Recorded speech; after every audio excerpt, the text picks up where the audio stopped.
Good morning, everyone. I am excited to welcome you all today. Today's presentation is about metals and nonmetals. We'll explore what makes these materials unique, their properties, and how they are used in everyday life. We'll cover the key differences between metals and nonmetals, and I hope you find it both informative and interesting. Let's get started. Now, let's focus on the differences between metals and nonmetals. In this slide, I'll introduce you to nonmetals, which are a key part of understanding the classification of elements. Nonmetals are a diverse group with distinct properties that set them apart from metals. They are generally poor conductors of heat and electricity, and they tend to be brittle when solid. Unlike metals, nonmetals can be gases, liquids, or solids at room temperature. For example, oxygen and nitrogen are gases, while bromine is a liquid and sulfur is a solid. Nonmetals also have different reactions. They often form acidic oxides and tend to gain electrons in chemical reactions, making them non-ductile and non-malleable.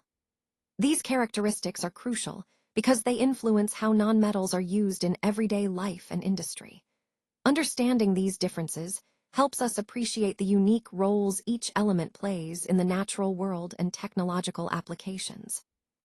So, as we proceed, keep these key points in mind to see how nonmetals contrast with metals, and why that distinction matters.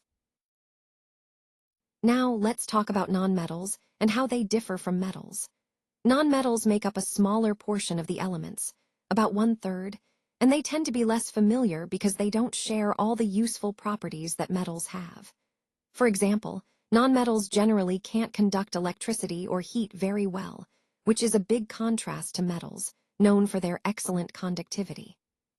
Unlike metals, nonmetals are usually brittle, meaning they break or shatter easily and can't be rolled into wires or sheets.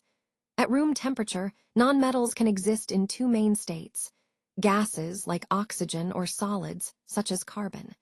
They don't have that shiny metallic luster that metals do, and they don't reflect light, which makes them look quite different. Understanding these differences helps us see how nonmetals fit into the overall picture of the elements and their properties. This contrast is key as we explore how different elements behave and are used in real-world applications. Let's now look at some of the key differences between metals and nonmetals. First, metals are good conductors of electricity and heat, thanks to the free electrons they contain, which nonmetals lack. For example, silver is the best conductor of electricity. Metals generally appear silver-gray in color, while nonmetals come in a variety of different colors. For instance, gold is yellow, and copper has a reddish-brown hue. In terms of melting and boiling points, metals tend to have high values, but there are exceptions like gallium, cesium, sodium, and potassium, which have relatively low melting points.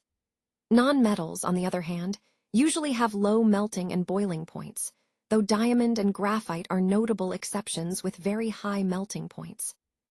Density-wise, metals typically have high density, but elements like lithium, sodium, and potassium are less dense. Interestingly, carbon in the form of diamond has a very high density compared to many metals. Most metals are solid at room temperature, with mercury being a notable exception since it's a liquid. Nonmetals can be solids, liquids, or gases. For example, bromine is a liquid, and oxygen is a gas.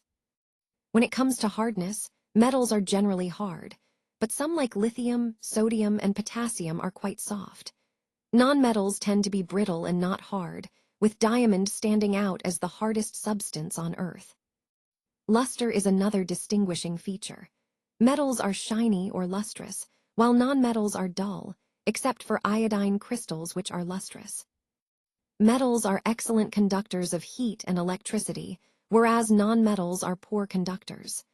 Graphite, a form of carbon, is a good conductor of electricity, which is quite interesting. Now, moving on to chemical properties, metals usually form basic oxides, while nonmetals tend to form acidic oxides. Also, some metal oxides like those of aluminum, zinc, and tin are amphoteric, meaning they can behave as both acids and bases. In terms of strength, metals have high tensile strength, making them tough and durable, whereas nonmetals have lower tensile strength. Metals are also sonorous, meaning they produce sound when struck, unlike nonmetals.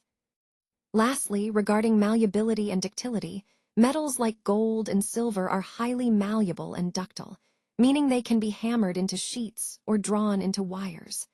Nonmetals generally lack these properties, although there are exceptions like carbon fiber, which is quite ductile.